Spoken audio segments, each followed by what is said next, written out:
Welcome back to Commentary. I'm Ary, and we are playing Tailor Tales today again. I'm really hyped for the fight that's gonna happen, or like the reveal or whatever. Yeah. Anyway, as you can see, I dressed up a bit for the fight, I guess.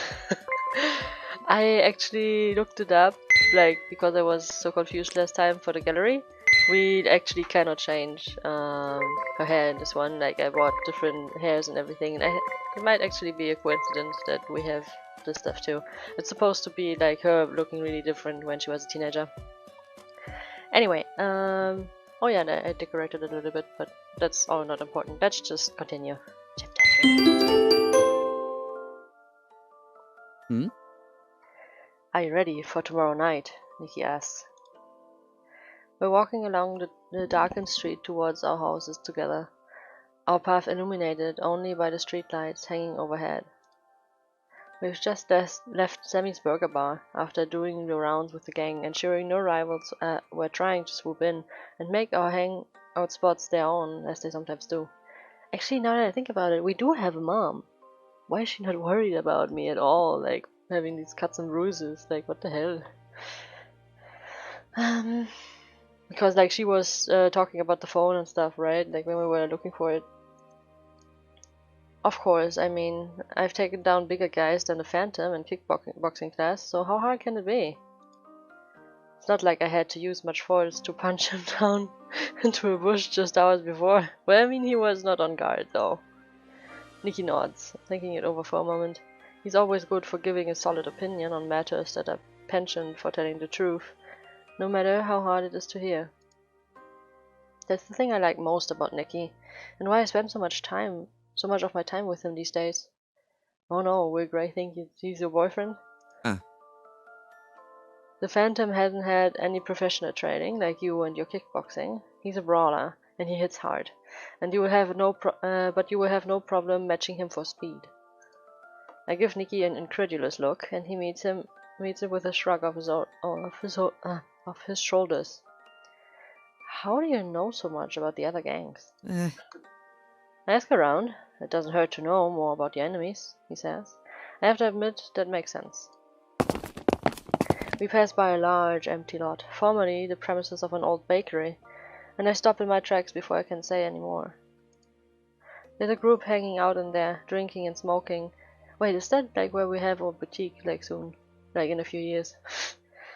They look older than us. It's only when I look closer that I see one of the guys has someone pinned to the ground in the middle of that circle. He's saying something to the boy on the ground, who can't be any older than 16. I can't hear what it is though the others half blocking them from sight. That's not Gray, right? They're not harassing Gray right now, do they? What I do hear, whatever, is the crack of his fist when it comes down across the side of the boy's face.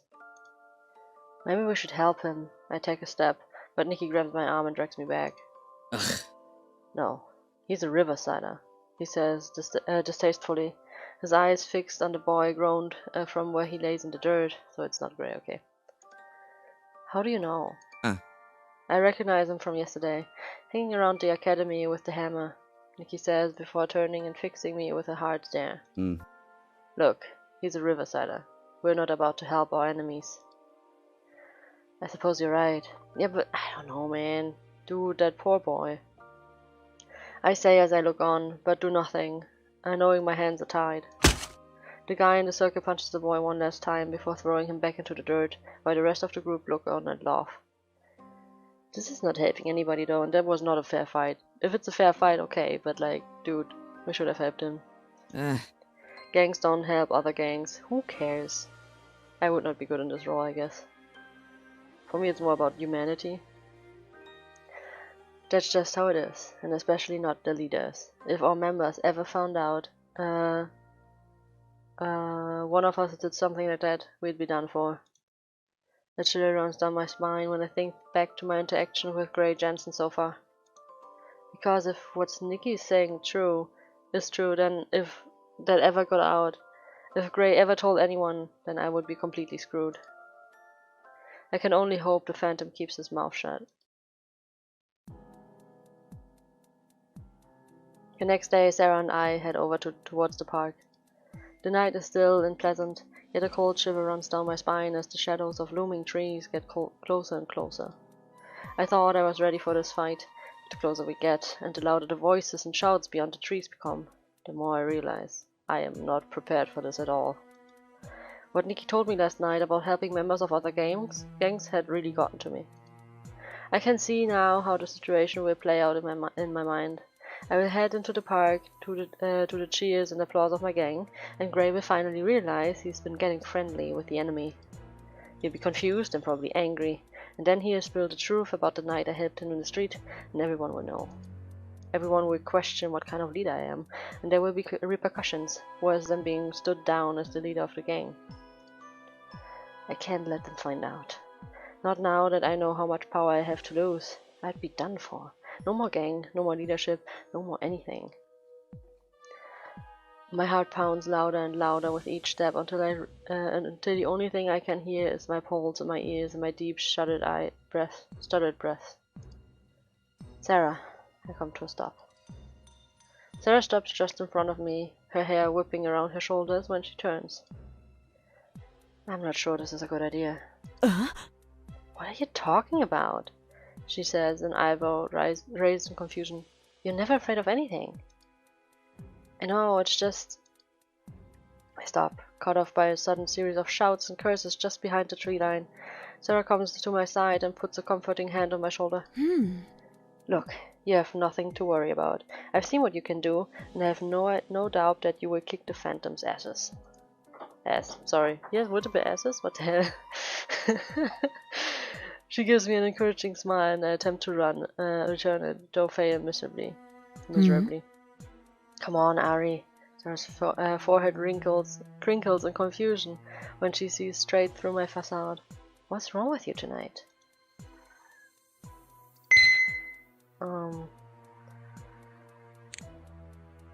We have to put on a tough act, right? So, would you stop mothering? Would you stop mothering me? I'm fine. I mean, she's just trying to be bad. No, I'm gonna put on a tough act. Would you stop mothering me? I'm fine. Sarah's bottom lip juts out unhappily, and she folds her arms over her chest, looking hurt. Okay, never mind. Can I reload? That was just rude. Nothing, I shrug. I just don't know what to expect, I suppose. Sarah stares me down, her eyes just as sharp as ever, and I know there's no way in hell she's falling for my act. Eventually, she clicks her tongue and backs down, and I let out a silent breath of relief. Fine, don't tell me. She sticks her nose in the air, and I can tell she's annoyed. It's not like we're best friends or anything. I sigh, feeling a little guilty for hiding the truth from her, but I have enough on my plate without her questioning me about it every 5 seconds. A shout interrupts us, followed by a riotous uproar, and our heads snap towards the park like a pair of deer caught in headlight. Quick, let's go see what's happening. Sarah sprints ahead and expecting me to follow, but I stay glued to the spot, my stomach roiling with nerves. I watch as her back disappears from my sight. The voices grow louder still, and it's clear a fight has broken out. I know I should be there leading the charge at the head of my gang, but my feet won't let me move from the spot I'm in. My skin crawls at the thought of showing up. Ary. Oh no, I know that voice. The hair on the back of my neck bristles. I turn to find Gray heading towards me, alone. He has one hand on the side with that easy, lopsided grin plastered on his face. What are you doing over here on your own? I feel sweat trickle down my back. Oh, you know, just enjoying the thrilling sounds of wild teenagers defending their natural habitat. I try to deflect. They sound a bit savage, don't they? Gray huffs in a laugh. He takes a step closer, though when I step back in tandem, he stops and gives me a funny look. I can't tell him it's because if anyone saw us together, being as friendly as we are, it wouldn't go down well for either of us. Thankfully, he doesn't ask. So you've come to watch us after all.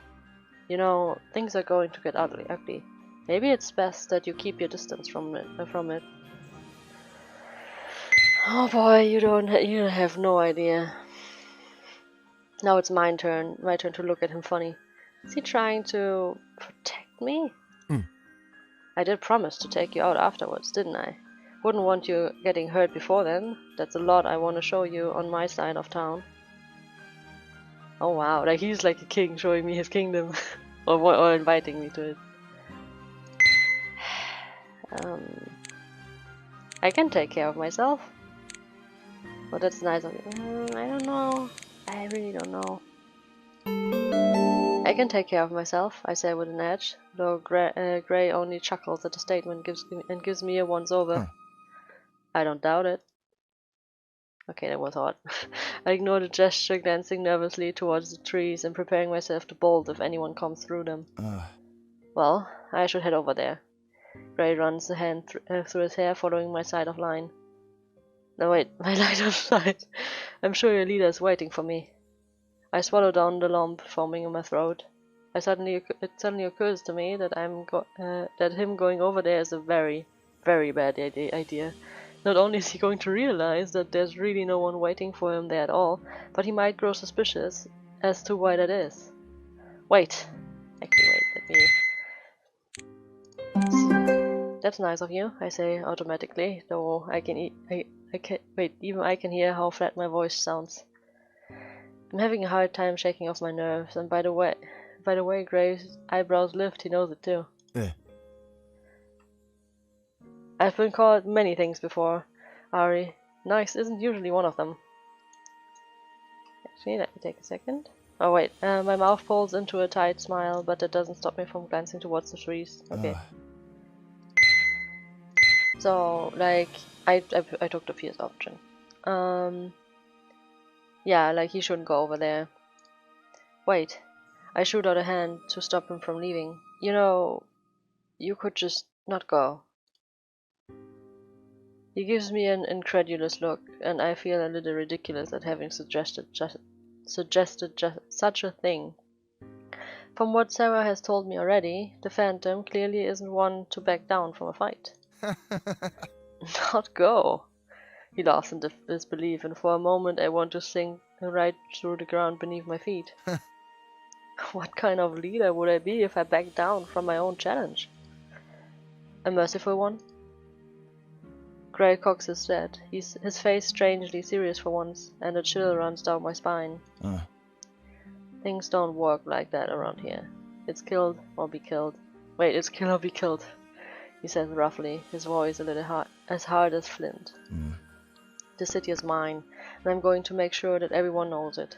Starting with the cowardly leader who thinks 4 against 1 is a fair fight. Before I can stop myself, the urge to defend my gang bubbles to the surface. Your friend shouldn't have been on our turf. Gray's eyes turn cold and unforgiving. He resists the urge to slap a hand over my... I resist the urge to slap a hand over my mouth, standing my ground against him instead. What did you just say? He steps closer, and this time I don't move, refusing to let him intimidate me. It might work for everyone else, but I'm not just anyone. I'm saying that if our guys beat him up, it was for good reason, I say through gritted teeth, and Gray cocks an eyebrow, intrigued by my words. Your guys? Yes, from my school. He huffs a laugh and runs a thumb over my bottom lip, backing down so suddenly I can barely contain my surprise. Wait. Over his bottom lip. I was already like, what? Alright, I get it. You're not about to turn your coat anytime soon, he says casually. Oh, he wanted to convert me, huh? However, something about him still seems wounded. Like his mind is somewhere else. Wait, wound up, sorry. Maybe you want to fight your gutless leader's fight for him. Wouldn't that be a sight? Oh no. I'd certainly love to see the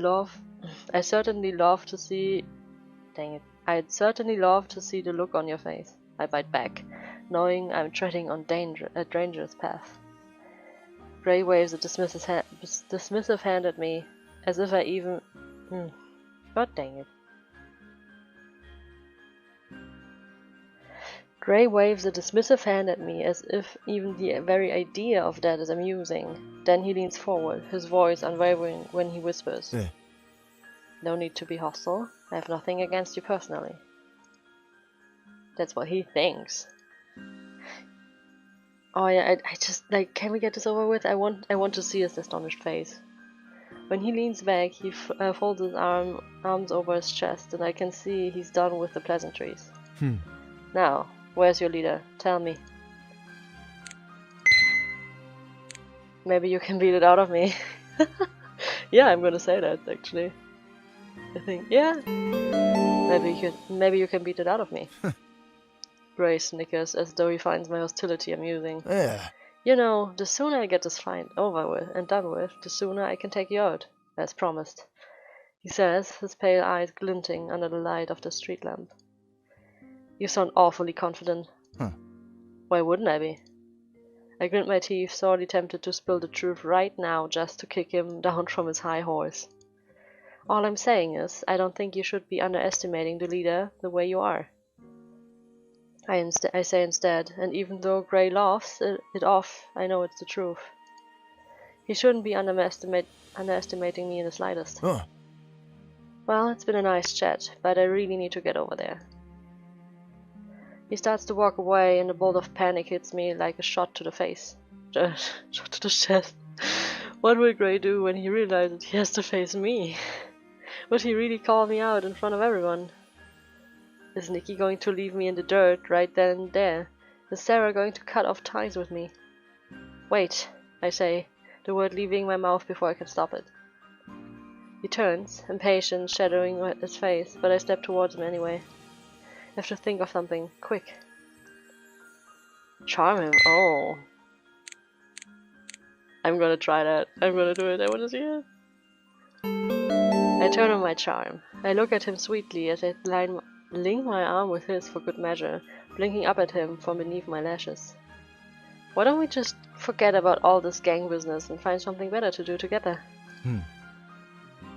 You've certainly changed your tune, he says, his eyes narrowing in suspicion. I shrug in return, keeping up the act as best as I can. It's a nice night. It would be a shame to waste it. You will not back down. Come on. My voice is thick with false sweetness, and I try my best not to gag on it. Oh, dang. I know very well if anyone saw me like this right now, I'd be deader than dead, and I've become desperate. And besides, wouldn't you rather spend your time with me rather than waste it on some silly fight? He gives me an apologetic smile as he shrugs off my hand off his arm. Ray sighs, his shoulders slumping as he does so, and for a moment I think he's going to give in. I don't think you understand what being a leader is like. Oh, I do. He holds my gaze, and I school my features into a neutral expression. Their expectations. Yeah, that's exactly why I'm trying to protect us both.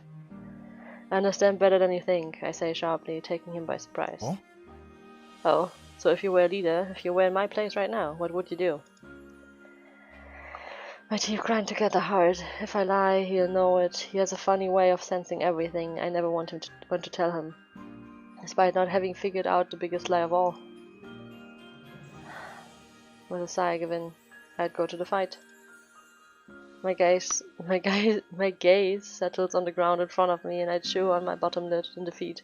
When Gray taps me under the chin, I meet his bright eyes and that half-crooked smile of his.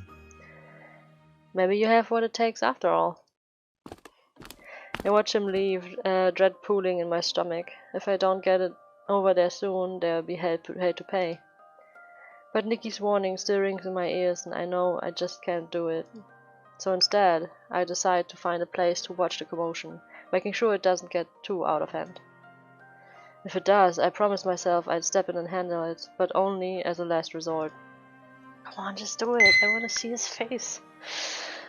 Circling the outskirts of the park, I find a tree that I can climb easily enough and scramble up into the lower limbs, obscured by clusters of leaves.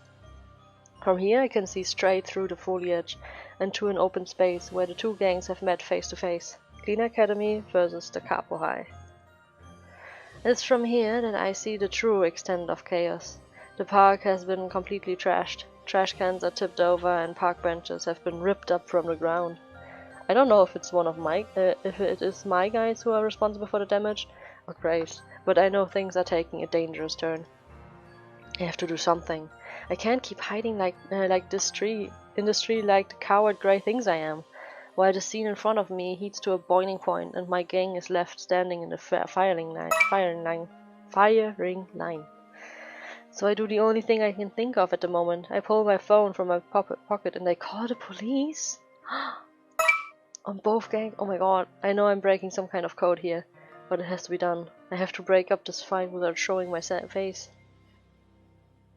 I spot Nikki and Gray together.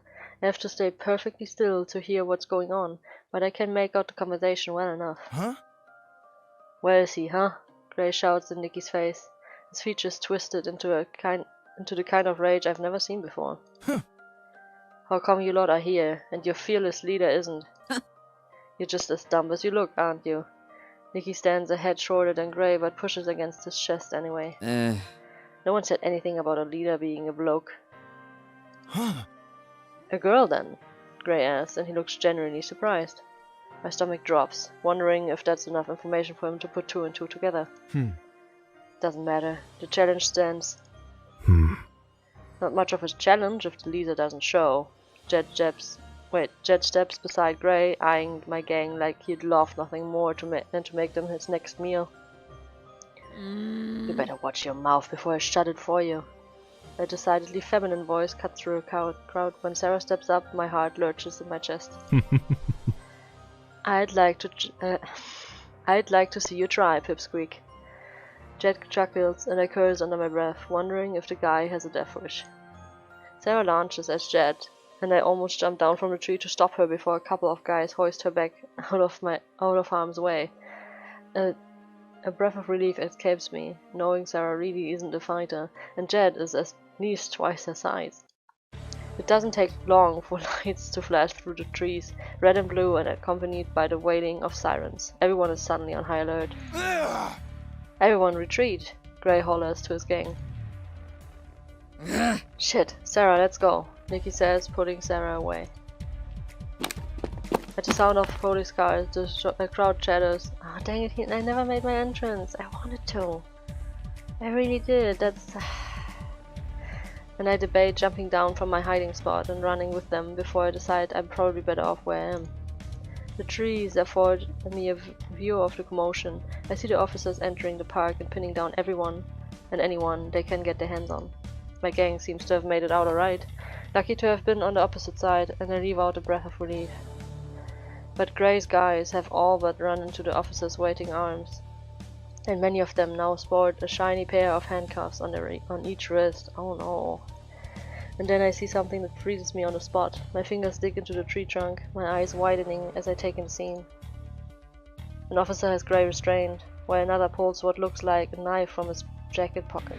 Oh. I gasp as my eyes land on a weapon, a cold chill running through my veins. What was he planning on doing with that? There are turf wars among us, but aside from the occasional bat or broom, people never brought knives to the party. In fact, it's highly illegal to even carry one on your person. Was Gray really going to use a knife in this fight? Gray yells something I can't quite hear as one of the officers slams a pair of silver handcuffs around his wrists. I mean, maybe it's just this, a keepsake or something. But yeah, it does not look good. And the two of them struggle to restrain him and push him through the open door of their waiting vehicle. Sarah once told me it would be worth calling the police just to see the Phantom in cuffs, but now that it's really happening, I'm not sure I feel all that good about it. I watch until the police cars pull away and the flash of their lights disappear into the night, leaving the park in an unnatural silence after all the previous commotion. Slipping down from the tree, I take the time to adjust myself at the bottom, taking a lungful of cool night air and exhaling it slowly as I plan my next move. I should check with my gang, Sarah and Nikki at the very least. I know they'll be mad that I bailed, but I think I can come up with some kind of excuse to smooth it over. Well, what a wild fucking scene that was. Who are you? I almost jumped out of my skin when I noticed that guy standing barely 5 feet away from me. I suddenly recognized him. Nick pointed him out the other day. Ivan Novak, the leader of the Riversiders. What? I know them all now. When he takes a drag on the cigarette he holds, the tip of it glows orange through the darkness. There's something about him being here that doesn't feel right. Friend or foe, I'm leaning foe. What are you doing here? I blurt out, unsure of what more I can do. That wasn't a turf war between Riversiders at the moment. Observing, he says simply. I wonder if he means me, or what just happened in the park. Huh? Hey, don't I know you? He leans forward to get a closer look at me, and I step behind the back into the shadows, hoping it will be enough to hide my face from him. I don't think so. He huffs, and it seems like he doesn't really care either way. He's gotten what he came here for, to see the winner of the challenge. Too bad there was none. Well, whoever you are, it looks like the Academy are the ones that have come out on top tonight. He drawls out and drops his cigarettes on the grass in front of him. He puts it out with the toe of his sneaker as he exhales his last breath of smoke. Huh. Heard you up in that tree. There's on your what? Heard you up in that tree. There's your phone just now. What? Heard you up in that tree. They're on your phone just now. He snickers as though he finds the situation nothing short of amusing. Oh. And I thought I was the one with the dirty tricks up my sleeves. Dirty tricks? Save it, sweetheart. You've done me a big favor, you know. The night hasn't played out exactly as planned, but with the phantom out of the way, that leaves only one obstacle to eliminate. I don't say a word, but it turns out I don't have to, because he voices exactly what I'm thinking anyway. Kitsune. Catch you around, sweetheart. He strolls off. Oh no, like this is even worse. Like Gray would keep my secret maybe, but this guy, nah. This is so bad. Oh no, I should have just gone. He strolls off, waving a hand at me from over his shoulder before he shoves them in his pockets and heads off into the night. I let out a breath I'd been holding in, watching him until he disappears completely. Something transpired, and I'm out of the loop, which I don't like. Did I just get played? What was he? Was he planning this all along? I leaned back against the stone pillar of the school's gate, keeping to the shade as I watched other students while they filed past me on their way home. After what happened at the park with the Phantom and the other members of the Da Capo gang being hauled away by the cops, I can't be sure what kind of retaliation they have planned, so I know we have to be prepared for the worst. And not only that, but the Riversiders are growing bolder. They venture into our side of the city almost daily, trashing our hangouts and picking off any of our gang members who are traveling alone. That Ivan, the Hammer, is up to something. Already we have had 3 broken noses and a chipped tooth. I can only imagine that kind of phone calls the school must be receiving from disgruntled parents. It's my responsibility to keep the academy students safe, and lately that's proving to be a difficult task. Are you Ary? The deep voice shakes me from my thoughts. When I turn to face it, the hairs on the back of my neck stand on end. Oh boy. The guy who spoke stops nearby, his body casting a long shadow over me. He's got to be at least a foot taller than I am. Gray's right-hand man. I glance around quickly to see who might be watching, but notice the school grounds have emptied out while I was lost in thought. Who's asking? I recognize him, but I'm not going to give him the satisfaction of knowing that. His mouth is set in a tight line, and I can tell he doesn't want to be talking to me any more than I want to be seen with him. I'm Jed, a friend of Gray's. I don't say anything. Instead, I cross my arms over my chest, staring down the hulk of a boy in front of me and waiting for him to continue. I mean, he doesn't look much of a boy, but yeah. He wanted me to come by and give you a message. He was arrested. For carrying a knife, yeah, I heard. I turned up my nose, ignoring the guilt even when it gnaws away at my insides. He's still in the cells, he continues, his voice rough. They refuse to let him go until he confesses to carrying a weapon with intent to injure. Serve them right? Huh. He huffs a breath, shaking his head at me and narrowing his eyes in impatience. You don't get it, do you? Gray doesn't carry knives. He isn't stupid. Doesn't look that way. The muscles in his jaw. I mean, that's true. Why would he do that? You would know better than that. The muscles in his jaw feather from where he grits his teeth, but I refuse to break eye contact. Eventually, he lets out a long breath, his shoulders drooping as he remembers why he came here. Anyway, he wanted me to tell you sorry, that he couldn't take you out on that date as he promised. I glance around instinctively, making sure no one overheard him. Jed doesn't look thrilled to be the one to have to deliver this message, but I'm even less than impressed that he came here to do it. That's understandable. I mean, I do want to go. I know I shouldn't, but I do want to go, so... And he's just delivering a message. I don't need to be rude. I mean, wait. Let's see the field option, but I'm probably pick the kind. I don't care about the date. I hiss through my teeth, my temper getting the best of me. Yeah, I can tell. Gray's sitting in a cell, expelled from school, and with no future ahead of him. And here you are, barely batting a false eyelash. Oh my god. Oh no, let's be nice about this. Oh no. That's understandable, I say eventually, earning an eyebrow raise in response. Whether it was his knife or not, I can't imagine what it would feel like to be expelled from school. Jed stares at me tiredly, and I can tell by the way his fist clenched at his side that I've hit a nerve. Something tells me you'd be fine, he says quietly, but his voice is tight. I'm sure you're used of living your parents' credit cards. You don't know anything about me, I say quickly. He snorts, looking me up and down before he backs away, stuffing his hands in his pockets and turning to leave without another word. Yeah, I've been wondering too, while we are at the school. I watch him go, right until he disappears, my blood boiling in my veins. But underneath that fury, I know that even though I can lie to Jed, I can lie to myself. I do care that Gray was arrested. I care because I was the one who made it happen, and I haven't been able to stop thinking about it since. I wonder if that guy, that Hammer, somehow pickpocketed the knife into Gray's stuff, and then he was about to call the police, but he didn't, because I did it first. Anyway, yeah,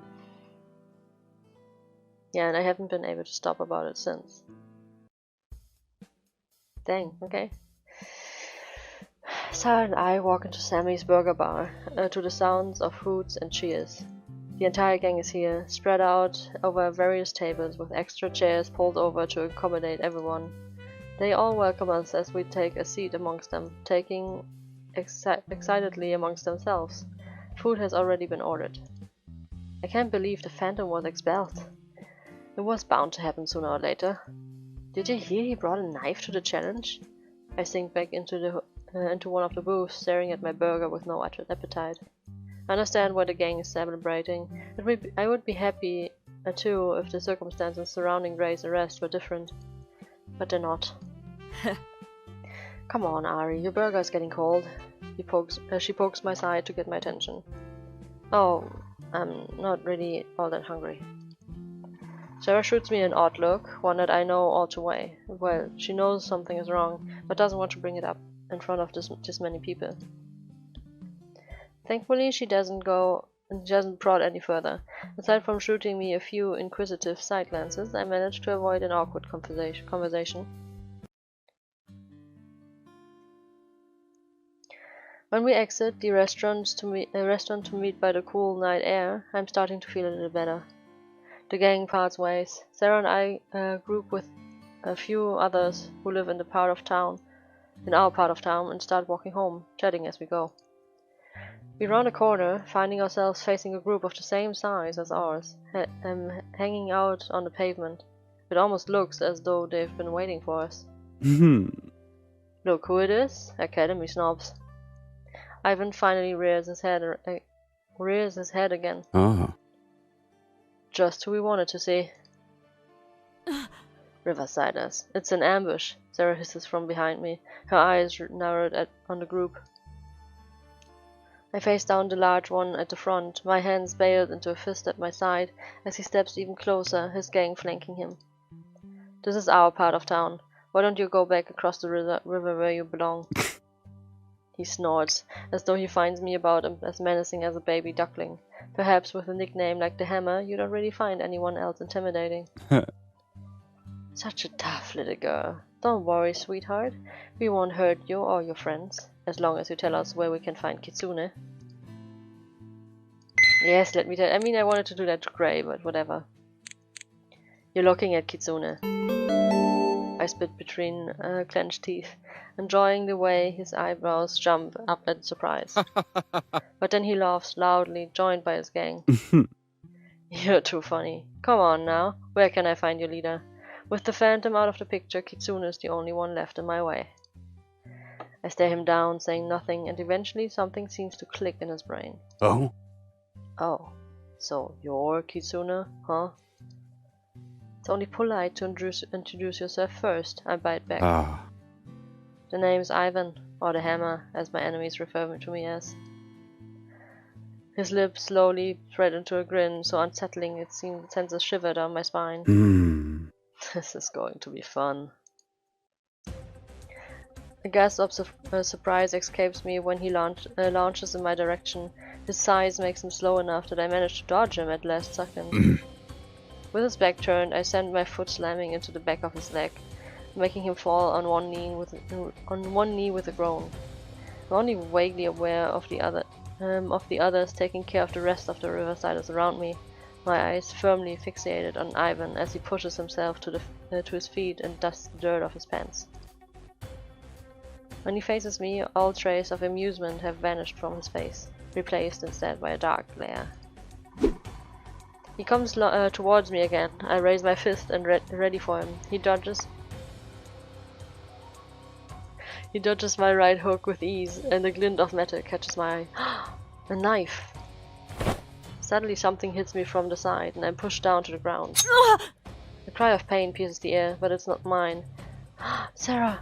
I scampered to my feet to find Sarah hunched over in the spot I had previously been standing, and Ivan standing over her. Spots of crimson blood drip from the knife as he clenches in his hand. Sarah has been cut. Sarah! Ivan stands rooted to the ground.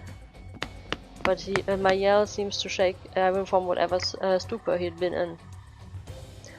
And he looks almost panicked as he shouts to his gang to run, his heavy footsteps disappearing down the street as he follows behind them. What the hell? That guy just tried to stab someone. I rush over to my best friend, and she whimpers in pain as I put my hand on her side to assess the damage Ivan's knife has done. She's conscious, which is a good sign, though she's berating hard, and when I pull my hands away from her wound, they're covered in blood. Call an ambulance. Oh, okay. The text already says that. I scream at my nearest gang member, even as my throat tightens painfully. Tears pour in the corners of my eyes as I watch the blood straining Sarah's shirt and feel the panic rising in my chest.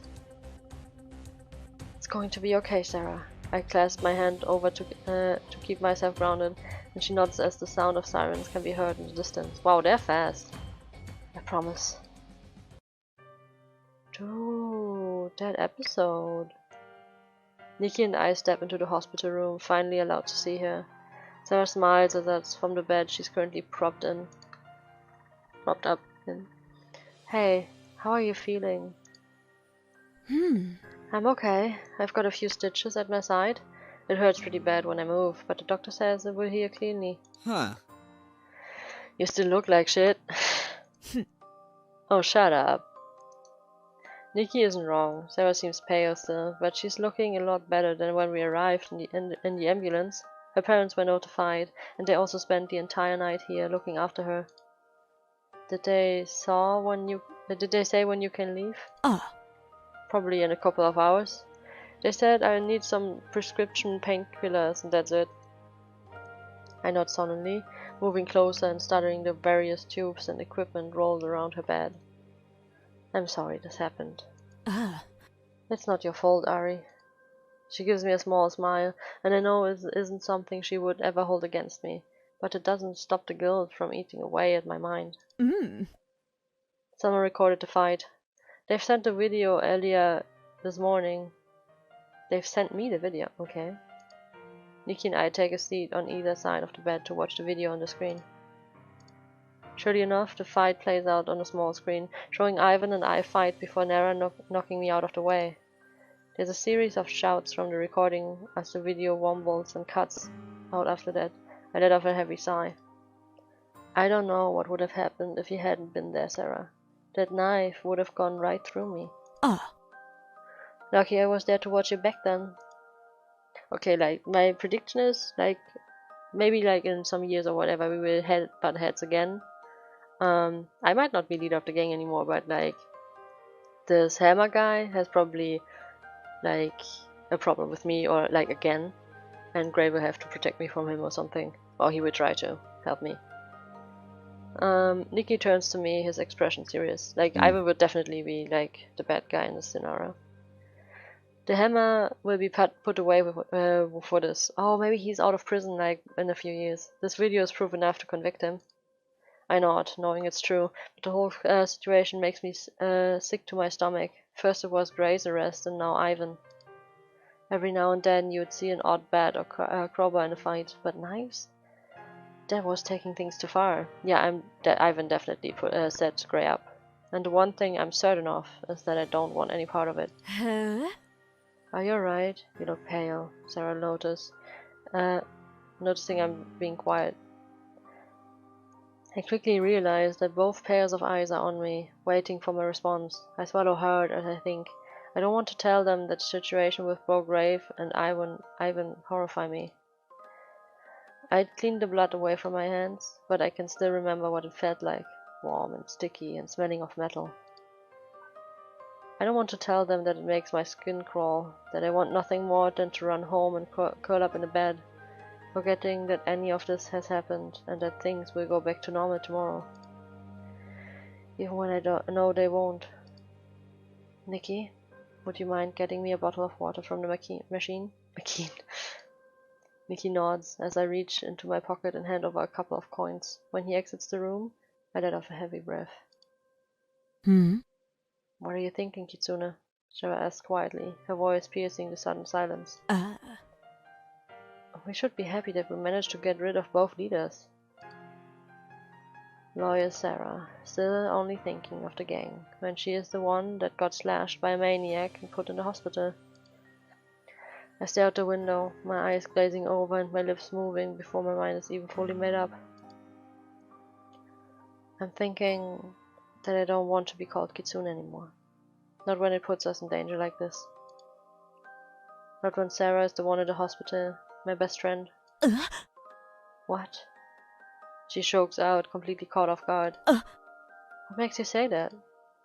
He was after me. That knife was meant for me, I stress, not you. So what? I throw myself in front of a bullet if it means protecting you, the leader. Exactly, I say exasperately. That's the issue here. I can't have you getting hurt on my behalf, or anyone else for that matter. You're serious? Her eyes turning sorrowful. The phantom and the hammer might be gone, but there will be new ones, maybe even worse. So that's it. I nodded her, determined with my resolution. I can't continue like this anymore. I'm quitting. Sarah stares at the hand in her lap. Even if she doesn't agree with me completely, I know she understands what I'm saying. I'll do whatever you think is best. I may not agree, but I've got your back after all. If you're out, I'm out. Really? I smile at her gratefully, relieved that she understands my decision. Is it that easy to get out? I don't think so, actually. Like, people recognize you as being in that group, right? And even if you're like, oh, I'm not in the group anymore, then like they will still attack you on the street or like harass you on the street and stuff. But well, whatever. That's it for this episode. Thank you for watching and see you in the next one. Bye!